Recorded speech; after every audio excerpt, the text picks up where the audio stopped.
네, 부산 수영학교에 섬기시는 이규현 목사님 모셨습니다. 네, 목사님 반갑습니다. 어서 오십시오. 환영합니다. 네, 반갑습니다. 네. 부산에서 오셨어요? 네. 먼 길 오셨습니다. 네. 네. 위임 예배가 지난 10월에 있었어요. 네, 10월. 예, 지금 한참 바쁘실 텐데요. 네. 어떻게 지내세요 요즘요? 뭐 이제 부임한 지 얼마 안 되어서 예. 교회 뭐 여러 가지 현황 파악도 하고 또 뭐 여러 가지 계획들을 하고 또 뭐 기본적인 사역들이 워낙 많아서 네, 예. 네. 정신없이 보내고 있습니다. 네. 부산 사투리가 있으시네요. 그럼요, 부산 토백인데요. 아, 그러시군요. 그러세요? 고향에 가신 거네요. 그럼요, 네, 네. 아이고 부산에서 소리 여기까지 들리네. 우리 목사님 나오셨네. 부산 사람들이 좀 시끄럽죠. 네. 조금이 아니라 많이입니다. 그러니까 수경로 교회하고는 그 전에도 인연이 있으셨던가 봐요. 네, 예. 제가 부목사로 신학교를 졸업하고 예. 그 부임을 하고요. 강도사로 부목사로 사역을 5년간 했었습니다. 네. 5년 계셨어요? 5년, 만 5년 오. 있었습니다. 네. 전도사부터 그럼요. 전임 전도사로 그때는 그러면은 결혼하셨나요? 총각으로 예. 부임을 했습니다. 그리고 아. 이제 한 1년 만에 결혼을 하고 그럼 그렇게 수영로 사역을 교회에 시작했죠. 계시면서 결혼하셨나요? 그렇습니다. 필도 목사님 주례를 받고 네. 결혼을 했죠. 아이 그러면 뭐 그죠? 네, 네. 호주에서 오래 계셨잖아요. 네네. 세순교회 네네. 얼마 만에 한국에 오신 거죠? 20년 만에 20년. 한국으로 돌아왔습니다. 20년 계셨어요. 짧지 않은 시간이죠. 네, 네. 길죠. 20년이면. 예. 언뜻 사람의 생각으로는 네. 20년 있다가 이 부산으로 온다는 게 참 쉽지 않은 것 같은데. 쉽지 않죠. 네. 네. 그 과정이 뭐 간단하지가 않았어요. 네. 확실한 부르심이 있으니까 오셨겠죠. 네, 네, 네. 그 이제 천천히 좀 여쭤볼게요. 네, 네. 첫 신앙부터 좀 말씀해 주셨으면 좋겠어요. 네. 모태 신앙이신가요? 모태 신앙은 아니고 예. 저희 집은 불교 가정입니다. 예. 아버님이 저를 소유하고 계셨어요. 이게 뭐 이런 스님으로서의 주지는 아닌데 예. 저를 소유하고 계셨고 할머니가 보살 아주 신들린 보살이셨어요. 아주 불교의 강한 불교의 가정이었습니다. 예. 그래서 어릴 때 기억은 그 절에서 목탁 소리, 향 냄새, 그 겨울에도 얼음을 깨고 목욕 재배하면서 불공을 드리는 모습들 이런 것들이 눈에 선하고 4월 초팔이나 이럴 때는 온 집안이 몇 달 전부터 많은 사람들이 동원해서 등을 만드는 작업. 네, 네. 그래서 뭐 300원짜리, 500원짜리 이런 등을 만드는 거를 보았고요. 막 그래서 완전히 불교의 철저한 예수라고 하는 것은 상상도 할 수 없는 집안이었습니다. 그 집안에 무슨 일이 생긴 거예요, 그런데? 여기까지는 저하고 똑같은 거예요. 그러니까 하나님이 강력하게 예. 개입을 하신 것 같아요. 네. 우리 가정을 건져내시기 위해서 예. 아마 하나님의 이제 작업을 이제 하신 것 같은데 예. 저희 작은 아버님이 이제 치과를 하시는데 예. 오시는 환자들마다 상당히 많은 환자들이 기독교 신자들이었어요. 그 전도를 하신 거죠. 아버지를. 작은 아버지. 작은 아버지를. 치과 하시는 네, 네. 분. 근데 뭐 말도 안 되죠. 전도를 해도. 근데 그 전도를 받으실 때 작은 아버님이 전도를 계속 받고 있을 때 저희 집안에 상당히 문제들이 이제 큰 풍파들이 닥친 것 같아요. 뭐 아버지께서 뭐 교통사고를 크게 만난다거나 또 뭐 이렇게 여러 가지 집을 크게 다 지어놨는데 무슨 태풍이 불어서 다 그냥 무너진다든가 하여튼 여러 가지 그 당시에 어려운 일들이 터지면서 예. 왜 불교를 이렇게 열심히 믿는데 이 집안이 이러냐 이제 회의를 가지게 된 것이죠. 그게 첫 번째. 그러면서 아버지와 이 작은 아버지와의 큰 갈등과 대립이 있었는데 결국은 아버지가 손을 드신 거예요. 그러면 너네들 교회 가라.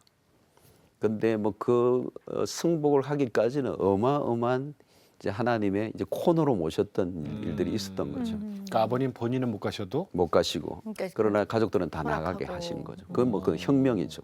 그 절은 어떻게 됐어요? 그럼 갖고 절도 계셨던? 팔고 팔고. 다 팔고 이제 저희들은 이제 부산 다른 지역으로 이사를 가게 되죠. 그 당시만 해도 교를 바꾼다면 망한다고 예, 생각해요. 예, 예, 예. 근데 이제 저희들은 하여튼 그런 것들을 각오하고 뭐 이보다 더 망할 수 있겠냐 그렇게 하면서 이제 다 정리를 하고 다른 곳으로 이사를 했죠. 그러면서 저희들이 교회를 다니기 시작한 거죠. 아 그때 목사님도 그때 네, 네. 교회를 나가시고. 그러니까 초등학교 말이었으니까 거의 졸업할 때였어요. 그러니까 중학교 때부터 정상적으로 교회를 다니기 시작해 개척교회를 다니면서 이제 기독교에 입문을 한 셈입니다. 이제 그 가운데서도 유일하게 제가 신앙을 갖게 되고 가장 이제 은혜 생활을 하다 보니까 네. 가정을 이끄는 하나의 어떤 그런 영적인 부분에서는 지주 역할을 했던 거죠. 그렇게 사실 어린 나이셨는데 사실은 네, 네. 그렇게 처음 나갔던 그러니까 사실 계속 보고 왔던 여러 가지 환경이 확 달린 거잖아요. 네, 달라진 거잖아요. 그 나가셨던 교회가 네. 목사님께는 어떤 느낌으로 다가오셨어요? 하여튼 교회를 처음 갔을 때는 너무너무 저는 좋았어요. 그러니까 불교라고 하는 그 절의 문화에서 교회로 갔는데 너무너무 저는 이 교회가 정말 하나님의 부르심이다라고 하는 것이 느껴질 정도로 아마 제 어린 시절인데도 너무 환경이 좋았고 분위기가 좋았고 이제 교회를 신나게 다녀줬잖아. 그때만 해도 뭐 특별한 신앙이 들었던 건 아니고 예.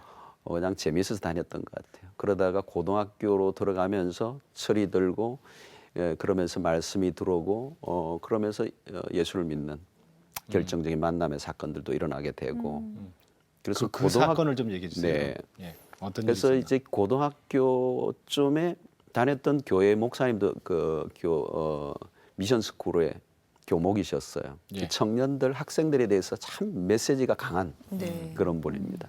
그런 영향력을 받으면서 은혜를 받게 되고 또 여러 가지 학생 스쿨, 기독 스쿨의 활동들을 하면서 예. 수련회를 통해서 또 예수 그리스도를 인격적으로 개인적으로 만나는 그런 경험들이 있었습니다. 깊이 십자가의 은혜를 체험하고 그 당시에 여러 친구들이 함께 신앙생활을 했는데 미션 스쿨에 이제 고등학교도 다녔는데 한쪽 편에 기도실이 있었습니다. 예. 학교 구석진 곳에 다다미 방으로 해놨는데 거기에서 우리 고등학교 아이들이 친구들이 기도를 했던 친구들이 열 몇 명이 있는데 네. 12명이 목사가 됐어요. 그냥 거기가 네. 네. 그 가운데 한 사람이 송기름 목사예요. 그러세요? 예, 그리고 지금 동안교회 김형준 목사라고 예, 예, 예. 그것도 이제 그때 다 그때 한 무리였습니다. 그러면서 지금 뭐 선교사로 목회자로 예. 12명이 이렇게 목회자가 됐는데요. 그때에 아주 참 뜨겁게 신앙생활을 하고 고등학생 때인데 방학 때는 이제 산에 올라가서 무척산이라고 김해에 가서 일주일씩 금식 기도도 제가 기억하는 몇 번 한 것 같아요. 그래서 뭣도 모르는 시절이었지만 정말 예수님께 푹 빠져들었던 것 같아요. 예. 그래서 너무 큰 은혜를 받다 보니까 사춘기 알이 같은 게 없었던 것 같아요. 마치 주님 그 사랑, 쫓아가게 바빠가지고. 네, 그 사랑이 마치 예수님에게 변했던 것 같고 예. 고등학생이지만 그 당시에 집회 부흥회가 있으면 십자가 뻘건 거 좀 촌스러운 포스터들이 이렇게 뭐 동네마다 붙이면 그냥 그거 다 쫓아가는 메모해가지고 어디든 집회를 가는 거예요. 그 당시에 뭐 부흥사들이 하셨던 뭐 집회나 뭐 유명한 목사님들 오시면 동네마다 고등학생들 다니면서 뭐 그때 보혈의 찬양 이런 것들을 부르면서 그 집회에서 은혜를 받고 고등학교 때만큼 뜨거웠을까 그런 생각을 해봅니다. 같이 사실 혼자 가면은 네. 이렇게 주저앉을 수도 있었는데 같이 할 수 있던 친구들 옆에 붙여줬다는 게 참 감사한 네, 일이죠. 예. 예. 아, 그러셨구나. 그게 너무 당연하게 그럼 신앙을 하신 거겠네요. 그렇습니다. 다른 생각 안 고등학교 하셨겠어요? 때 은혜를 받다 보니까 결국 목회의 길을 가는 부분에 아주 처음부터 저는 목사로 생각을 했고 별명도 목사였어요 고등학교 때. 그래서 뭐 목사가 된 지 굉장히 오래되죠. 그러시네요. 고등학교 때 별명이 있는 별명이 목사님이에요? 그렇습니다. 아주 아버님 반대 안 하셨어요? 아버님은 반대는 하시지 않았어요. 예. 제가 이제 반듯하게 자라니까 예, 예. 어찌됐든 오히려 아버님은 사업에 실패 여러 가지 어려움들을 많이 겪으시면서 힘들게 사셨는데 그에 반해서 예. 자녀들은 반듯하게 뭐 나름대로 이제 하니까 그 부분에서는 뭐 반대는 하시지 네. 않았어요. 네. 신앙을 하셨고 아까 말씀해 주신 대로 수영로 교회 이제 네. 전임 전도사로 가셨잖아요. 네. 그러니까 얼마나 얼마나 정말 헌신돼서 하셨겠어요. 네. 그래서 특별히 이제 부산은 우리가 잘 알지만 복음이 굉장히 척박한 땅이잖아요. 예. 그래서 사실 1,000명대 넘는 교회가 그렇게 지금도 많지 않은 동네인데 굉장히 어려운 불교권이 강하고 하여튼 일본과 가깝고 상업 지역이고 뭐 여러 가지 성장이 안 될 그런 환경들을 가지고 있는 땅에 예. 서울 분이신 우리 정필도 목사님께서 부산에 오셔서 개척을 하셔서 굉장히 성장세를 띠고 있을 때였습니다. 그 교회에 이제 제가 부름을 받고 가게 됐는데 서울 분이 부산의 복음화를 위해서 생명을 걸고 하시는 모습을 보니까 흥분되더라고요. 네. 그래서 저는 부산 사람이고 부산에 대한 애정이 있고 그래서 이 부산 땅의 복음화를 위해서 헌신하시는 목사님이라면 난 정말 생명을 바쳐서 도와드리고 싶다. 동력하고 싶다. 이런 마음이 있었던 거죠. 갈 때 뭐 흥분했죠. 첫 설교는 새벽 설교인데 제가 지금도 잊지 못하는데 하여튼 밤새 흥분이 돼서 예. 그냥 꼬박 세워서 예. 새벽 기도로 그대로 나가서 설교한 기억이 나요. 잠 한 잠 못 주무시고. 한 잠도 잘 수가 없어요. 너무 흥분돼서. 네. 그래서 철학 기도회를 이제 굉장히 강하게 그때도 했었는데 철학 기도 목사님이 설교하시기 전에 한 30분 통성 기도 인도하고 그럴 때인데 제가 그때 그 인도를 할 때 지금 생각하면 그때 이제 뭐 부산의 복음화 민족의 복음화 이런 걸 위해서 기도했는데 30분을 할 때도 그냥 모든 걸 다 쏟아버릴 정도로 이제 그렇게 제 안에서 열정이 흘러나왔던 것이 그런 좋은 교회를 섬길 수 있다는 특권이 얼마나 귀한가 이제 그런 것들을 경험했던 기억이 나요. 네. 그리고 결혼도 하시고 결혼도 하고 네. 어떻게 하셨어요? 결혼? 많은 사건이 거기서 있었네요. 수영로에서 일어났죠. 네. 네. 그 얘기 좀 해주세요. 사모님 만나신 얘기. 그러니까 저는 이제 사역을 굉장히 이제 뭐 사역에 빠지는 스타일이에요. 한번 하면 뭐 정말 뭐 원웨이로 가는 이제 그런 스타일인데 열정으로 그냥. 네, 누가 떠밀지 않았으면 결혼도 못했을 것 같은 그런 사역을 했는데 우리 제 한해 선배 목사님이 계속 이제 소개를 한 자매를 했죠. 그래서 뭐 만나지도 못했는데 네. 계속 아주 소개를 잘한 것 같아요. 뭐 저쪽은 만나고 싶다고 자꾸 얘기한다 그러는 둥. 그래서 만나서 교제를 했죠. 주로 전화 교제를 많이 했어요.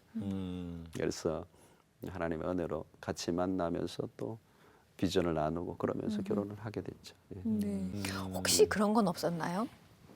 그래도 이제 비전을 충분히 공유하고 그 일을 위해서 당연히 가지요. 근데 네. 가는데 이 남편들은 전도사님이 너무 전도에만 열중을 하시고 교회 사역만 하시면 네. 혹시 그 사모님 경우는 더군다나 수영로 교회 교인도 아니셨단 말이죠. 네, 네, 그러니까 네. 사람을 잘 모를 수도 있잖아요. 그렇죠. 예. 그 상황에서 소외되는 것 같은 그런 외로움을 느낄 수도 있거든요. 예, 그런 건 정확한 지적입니다. 도망가.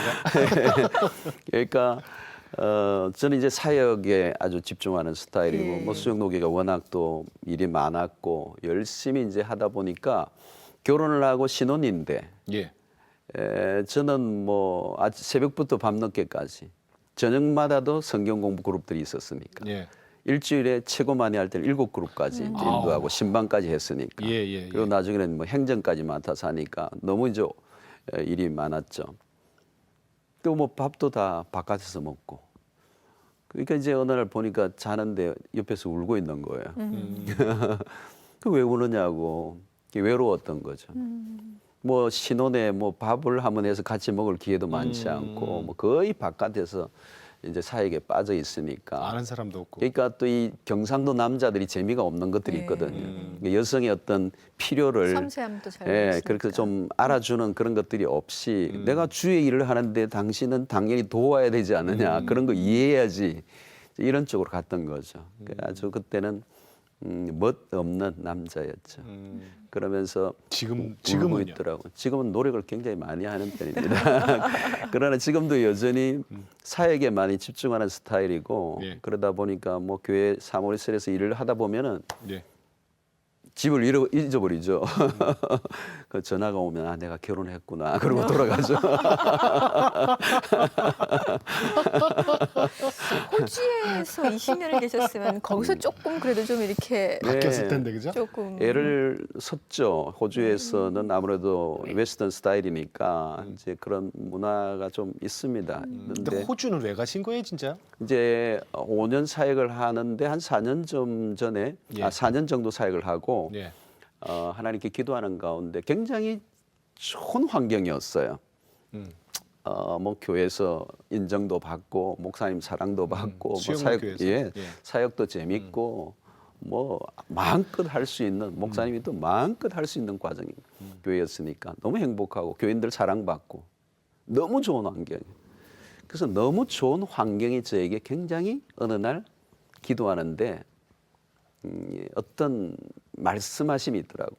너무 좋은 환경, 이 익숙한 환경을 하나님이 떠나기를 원하시는 마음을 주시더라고요. 그래서 정말 행복하고 좋은데 하나님에 대한 믿음과 또 모험의 정신들이 사라지고 안정된 환경 속에서 내가 사역하는 것은 예. 미래를 위해서 내가 결코 바람직하지 않다. 하나님께서 어떤 떠남을 말씀하셔요. 그래서 기득권, 정말 좋은 환경을 포기하게 하기를 원하시더라고요.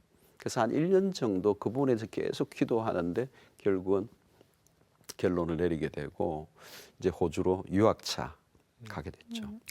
호주가 처음에는 예. 유학이었군요. 네. 그래서 뭐 특별히 유학이라고 해서 뭐 공부를 뭐 이게 코스웍을 하기보다는 아무래도 한국에서 목회를 하면서 느끼는 것은 좀 더 다른 세계에서 좀 가서 좀 경험할 필요가 있다. 예. 그리고 한 교회에서 대형 교회에서 열심히 일하다 보니까 약간은 좀 지친 부분도 있을 수 있고 네. 그래서 회복하고 좀 더 영적으로 좀 준비된 목회자로 좀 나갔다 들어오면 좋겠다.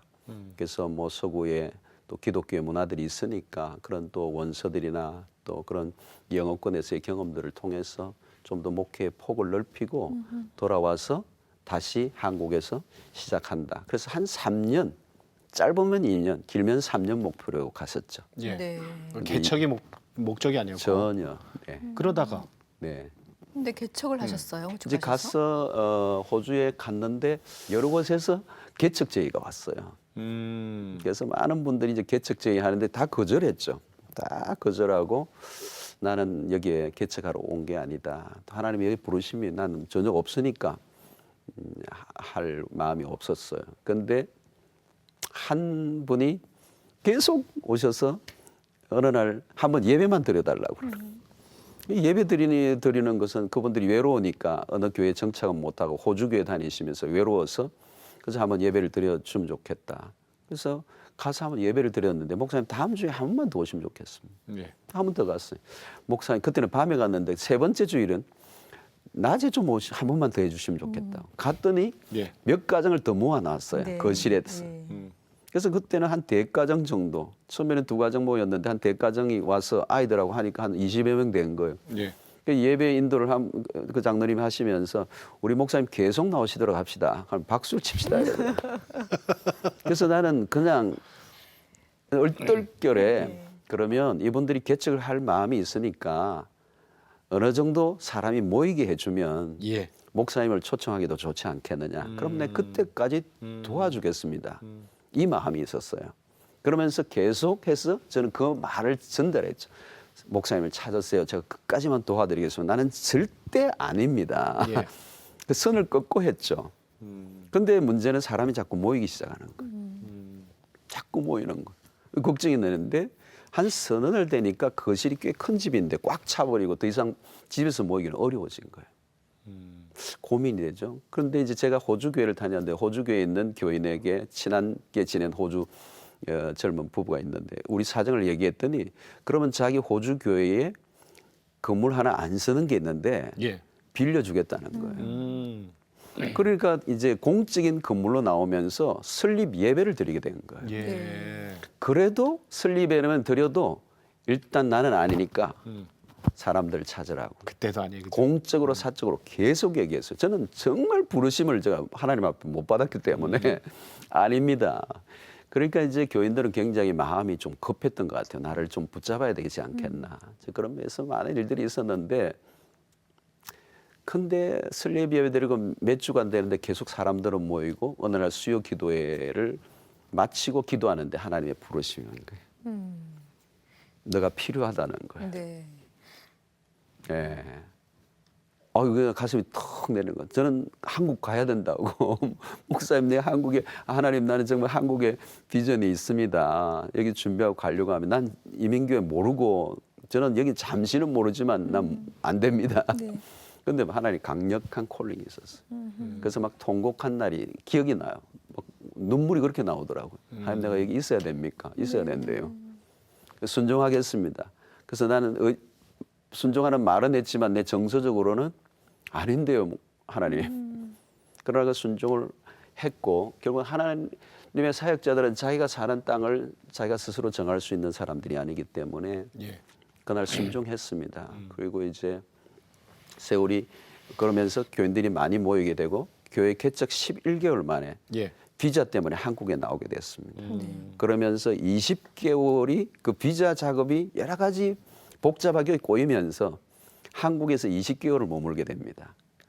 그래서 11개월 만에 나오셨는데 20개월이 그렇죠. 신생아를 두고 한국에 네. 나왔어요. 예. 너무 그런데 오래 20개월 계셨다. 동안 못 들어가게 된 예. 거예요. 예. 비자의 문제 때문에. 네. 그래서 교회는 목사 없이 20개월, 저는 교회 없이 20개월을 보내게 되는데 이민교회로서는 정말 뭐 독특한 그러네요. 경험을 하게 된 것이죠. 그러니까요. 20개월이면 거의 2년인데. 네. 그거 참 어떻게 서로 지냈대요? 어려웠던 기간이에요.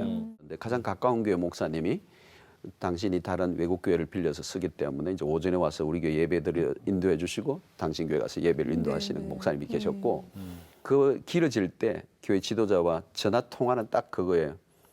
저를 믿습니까? 나도 믿습니다. 그럼 오케이. 모든 것은 하나님의 손에 맡기고 기다리자.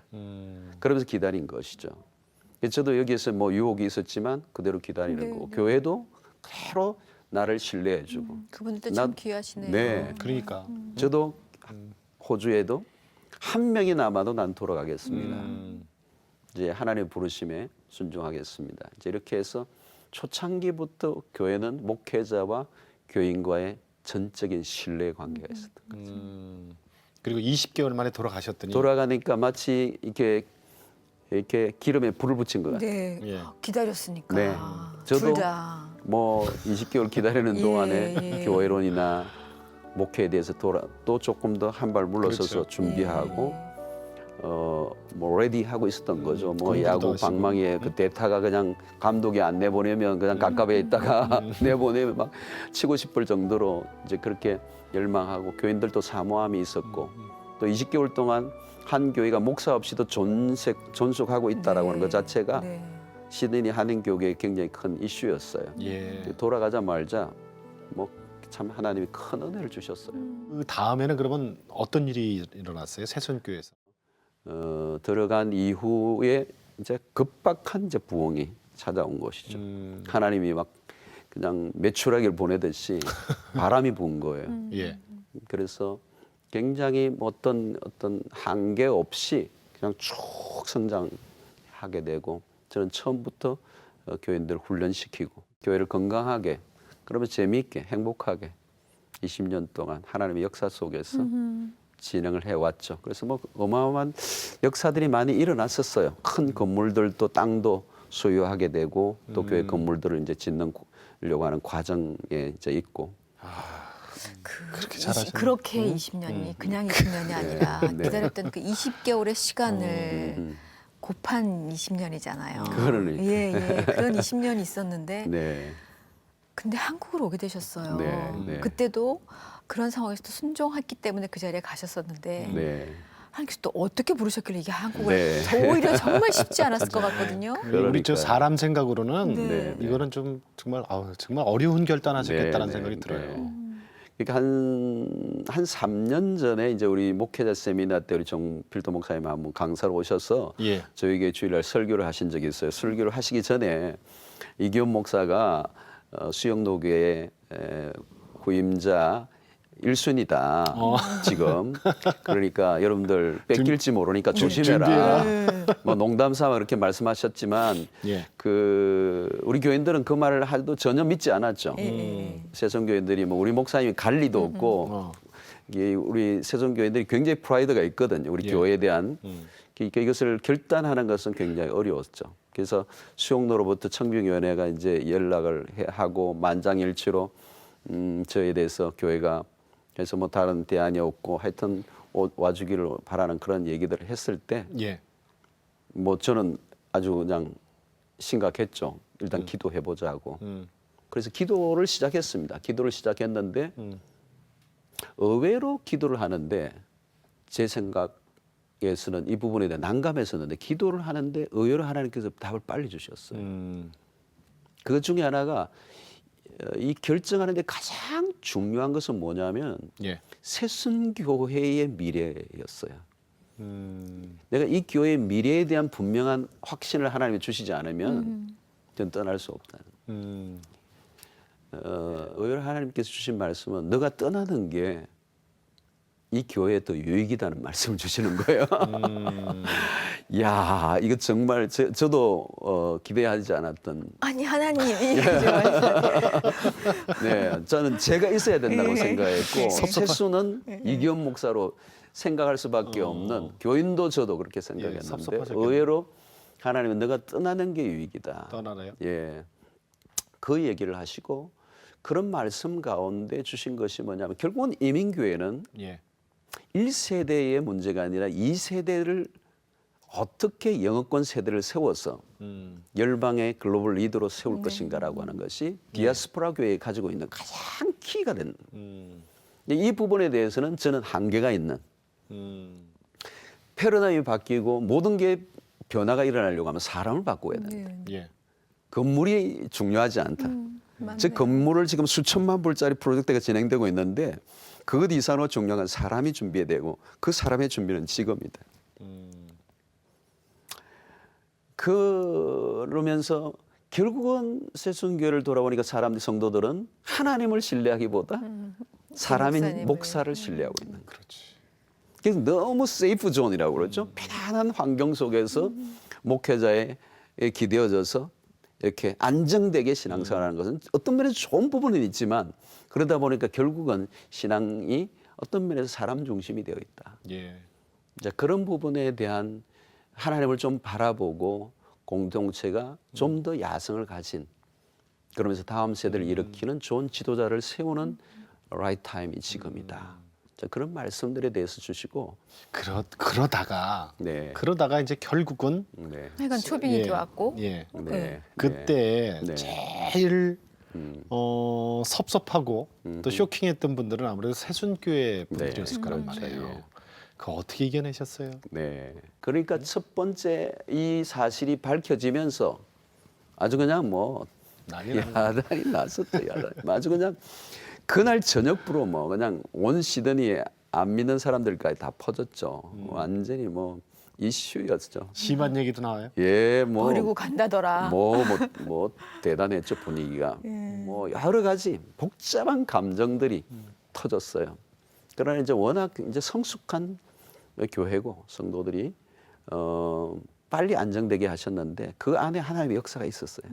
그래서 그 사람을 세우라 그러는데 사람을 세우셔야지. 그렇죠? 그럼요. 그래서 어떤 슬픔을 나름대로 만져주는 시간이 필요했고 또 하나님께서 말씀으로 공동체를 다듬어 가시는 이제 시간들이 제가 나오기 전까지 있었는데 그런데 그 첫 주간에 우리 또 의료 선교에 대해 했었는데 선교사님이 와서 설교를 하는데 주인이 종을 시킬 때 종을 일을 시킬 때 그 종은 자기가 하고 싶은 대로 하는 게 아니라 뭐 자기가 뭐 아무 때나 밭에 가서 일을 열심히 하는 게 아니고 주인이 하라는 대로 해야 된다. 이 밭에서 뭐 좀 해라. 이거는 안 해도 된다. 뭐 너는 저기 가라. 말씀으로 또 이렇게. 아주 말씀으로 이제 그 주간에 정리를 해주시고 네. 또 그 당시에 또 이동훈 목사님께서도 이제 대학교 목회 세미나 강사로 오셨는데 예. 하여튼 이제 이기현 목사를 그동안 이민교회를 위해서 지냈지만 지금 한국교회가 너무 지금 어려운 시기인데 이기현 목사를 한국교회로 좀 파송해달라. 새순교회가 그런 성숙한 교회로 이제 파송해 줘야 될 때다. 네. 떠나보내 주었으면 좋겠다. 이런 설교들을 하시면서 뭐 여러 가지 부탁도 하시면서 이동원 목사님이 불을 지르셨군요. 네. 그러면서 이제 제가 그 당시에 이 목사님하고 같이 한국으로 이렇게 나온 그날 또 하영조 목사님 돌아가시고 그러셨어요. 아 그날에 나오자마자 소식을 들었죠. 이동욱 목사님 막바로 병원을 가시고 이랬었는데 그때 이제 제가 한 목사님 장례식에도 가서 뭐 축도도 하고 그랬는데 그 이제 그 인터넷 방송으로 우리 교인들이 다 보면서 한국 교회가 정말 힘들구나 지금. 여러 가지로. 굉장히 지금 대형 교회나 모든 한국 교회 상황 자체가 어려운 시대인데 우리 목사님을 한국 교회에 보내는 것은 지금 의미가 있는 일이다. 한국 교회를 우리가 파송하자. 아이 감사하네. 이제 이런 합의들이 교회 안에 굉장히 많이 이제 제가 떠날 때는 그런 마음이 이제 정리가 많이 되고요. 그리고 이임 예배를 드릴 때는 하여튼 그런 마음으로 저를 축복하면서 보내줬어요. 그 이임 예배 제 생각인데 그 많은 눈물이 있었을 거라는 생각이 들어요. 네. 통곡의 바다 뭐 그런 거죠. 그랬어요? 그래서 뭐 흐느껴 참던 분, 특별히 남자분들, 여자분들은 뭐 늘 울지만 많이 울었지만 이제 남자분들은 울음을 뭐 이렇게 머금고 참아냈는데 이임 예배 때는 남자들도 저를 끌어안고 막 통곡을 하니까 목사님도 그러셨죠. 네, 뭐 하여튼 뭐 아유 이거를 미리 알았으면 정말 못했을 것 같은 그렇죠. 그 이렇게 예. 목회자와 굉장히 강력한 건이 연결돼 있었는데 저도 뭐 한 길만 보는 사람이고 여기에 애정을 다 쏟아버렸던 사람이기 때문에 그것을 두고 떠난다는 것은 제 생에 참 큰 어려움이었었어요.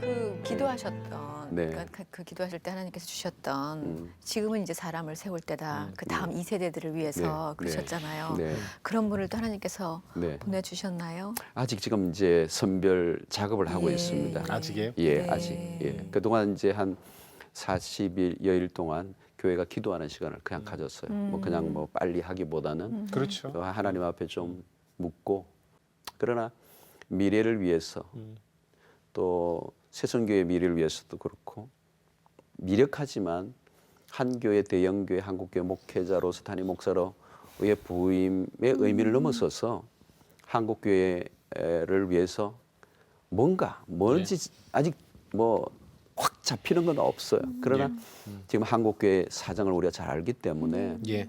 대형 교회로서 어떤 역할을 해야 될 것인지에 대해서 심각한 고민. 그래서 어떤 면에 제 가슴에 반은 수용노교회고 반은 한국교회라고 볼 수가 있어요. 그럼요, 목사님. 지금 말씀해 주신 것처럼 사실 한국 교회가 여러 가지로 예. 굉장히 많은 기도가 있고 회개가 있고 자성이 있어야 될 시기인 건 분명한 것 같습니다. 이제 올해 또 2012년을 맞이하면서 그렇게 여러 가지 것 때문에 마음 아파해야 하고 있는 우리 한국 교회 성도님들도 있을 수 있고 그러니까. 또 우리가 어떻게 해 나가야 될지도 모르고 여러 가지 그 말씀들을 뭐 이렇게 축복의 메시지 3분 정도라도 좀 해주시면 좋겠다 그런 생각이 들어요. 어떤 때보다도 지금 시계가 빨리 지나가고 있는 때 같아요. 그리고 마지막 시대라고 하는 어떤 그런 시대적 특징들이 두드러지게 나타나고 있고 어떤 것 하나도 미래에 예측할 수 없는 모든 전문가들의 진단이 다 빗나가고 있는 이런 시대를 우리가 살고 있습니다. 뭐 사회 전반에 관한 부분에도 굉장히 급변해 나가는 것.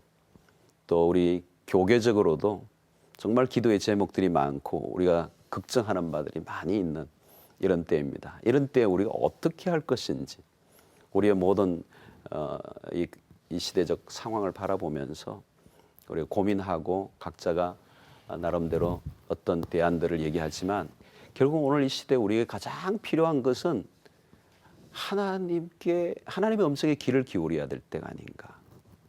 하나님께서 말씀하시는 이 시대 또 한국교회 또 우리 모두에게 말씀하시는 것들이 무엇인가. 그를 귀를 기울이는 것이 어떤 때보다도 중요하다고 생각합니다. 그래서 우리의 주장과 우리의 생각과 우리의 어떤 분석과 전망이 아니라 하나님께서 이 시대 가운데 말씀하시는 그 말씀하심에 귀를 기울이는 경청의 태도가 한국교회에 필요하다고 생각합니다. 그동안 우리는 비전이라는 말을 많이 했지만 결국은 그 비전이라는 것은 사람으로부터 나오는 것이 아니고 하나님으로부터 나오는 것이고 말씀하시는 그 하나님, 오늘도 끊임없이 하나님의 백성들에게 말씀해 주시고 그 말씀을 통해 우리의 길을 인도하시고 개인의 삶뿐만 아니라 한 교회와 한국교회 전체의 미래의 길들을 이끄시고 인도하시는 분은 하나님이시다라고 하는 사실에 대해서 우리가 믿는다면 오늘 우리의 공동체 전체가 또 우리의 삶 전체가 좀 더 이전보다 침묵하고 하나님의 음성에 귀를 기울일 때 주께서 우리의 모든 삶에 해답을 주시고 앞길을 열어주시고 우리의 모든 삶에 하나님께서 아름다운 그런 지평을 열어주시리라고 믿습니다. 이 소요와 분쟁과 이 소음으로 가득 찬 이 시대 가운데 하나님의 음성을 듣기 위해서 하늘을 향하고 얼굴을 드는 그런 일들이 우리 가운데 있었으면 좋겠습니다. 신년 이 새로운 해에 우리가 어떤 일들이 날는지 알 수 없지만 우리가 주님의 말씀하심에 귀를 기울인다면 두려움 없이 그 말씀이 비전이요 그 말씀을 붙든다면 그것이 우리의 이제 가장 기가 막힌 그런 확신할 수 있는 삶이 되리라고 그렇게 믿습니다. 한국교회 안에 또 여러분들의 교회 안에 여러분들의 개인의 삶 가운데 하나님의 놀라운 은혜와 축복이 임하게 되기를 바라고 예레미야가 옥에 갇혔을 때 말씀이 임하셨다라고 하는 그 말씀 그 임하심이 있을 때 그 시대는 소망이 있는 줄로 믿습니다. 여러분들의 가정 가운데 하나님의 말씀이 임하시고 그 말씀이 여러분들의 삶을 이끄시는 역사가 있게 되기를 축복합니다. 감사합니다. 아이, 고맙습니다. 목사님, 목사님의 목회 철학이라면은 어떻게 말씀하실래요? 목회 철학. 저는 한 교회가 건강성을 유지해 나가는 것이 굉장히 중요하다. 예. 근데 그 건강성의 핵심 안에는 예. 목회자의 영적 건강이 중요하다. 그래서 오늘 어느 시대보다도 방법론보다도 한 개인의 목회자가 얼마나 건강한 영성을 소유하고 예. 하나님 앞에서 정직하고 진실한 모습으로 서 있느냐. 결국은 목회자가 자신의 영혼을 잘 관리해 나갈 때 예. 그 풍성한 그 영혼의 그 부요를 성도들과 함께 나눌 때 흘러갈 때 그 양떼들이 그 말씀 안에서 잘 인도를 받아갈 때 건강해진다고 생각합니다. 결국은 우리의 한 목회자의 개인의 영혼을 들여다보아야 될 때가 아닌가. 그래서 그 영혼이 잘 세워져 가는 것. 그래서 그 영혼이 잘 세워져 간 목회자에 의해서 예. 성도들의 영혼이 잘 세워져 가는 것이 결국은 교회를 세우는 것이고 교회가 건강해지는 길이다. 예. 그렇게 생각합니다. 수영로 교회 분들 좋겠다. 그러게요.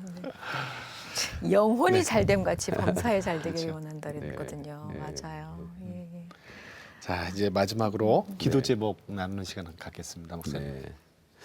기도 제목은 우선 제가 맡고 있는 수영로 교회가 건강한 교회로서 예. 한국교회 좀 모델이 되는 것, 뭐 그것이 제가 가지고 있는 관심입니다. 그리고 한 교회의 성장, 또 숫자, 소위 말하는 메가처치라고 하는 그 부분은 어떤 자랑이기보다는 참 이 시대에 참 무거운 책임이라고 네, 생각해요. 예. 참 무거운 책임이에요. 그래서 사회도 교계도 모두가 대형 교회들을 바라보는 눈길들이 예. 심상치 않은 이때에 어떤 책임 있는 거룩한 영향력으로 자리매김이 되도록 또 이 시대와 사회 속에 누가 되지 않고 세상을 감동시키는 그리고 한 교회가 교회로서의 성장이 아니라 이웃교회와 함께하는 그 정말 연약한 교회들을 생각하고 돌보는 심정을 가지길 원합니다. 그래서 그런 부분에 있어서 여러 교회들과 연합해서 함께 잘 되는 그런 공동체 또 세상에 감동을 주고 기쁨을 줄 수 있는 세상 한가운데서 어떤 능력을 드러내는 그런 교회로서 자라가기를 원합니다. 네. 예. 알겠습니다. 고맙습니다. 예, 잘 감사합니다. 들었습니다. 네. 자, 오늘은 신년 특집으로 네. 예, 내가 기쁘게 수영로 부산 수영로교회 상교신 이규현 목사님 모시고 같이 말씀 나눴습니다. 여러분 기도 제목 위해서 또 권면해 주신 말씀 저희가 잘 들었으면 좋겠습니다. 근데 사실은 부산 분들은 다 잘 아시겠지만 이 서울이나 다른 지역에서는 그 몰랐던 분들도 계실 거예요. 수영로교회 담임 목사님 바뀌셨네 이러시고 얼마 안 됐어요. 이제 기억하세요. 이규현 목사님이 이제 담임 목사로 이제 섬기게 됐습니다. 네. 목사님 고맙습니다. 목사님 고맙습니다. 네. 고맙습니다. 네, 감사합니다. 네, 감사합니다. 감사합니다.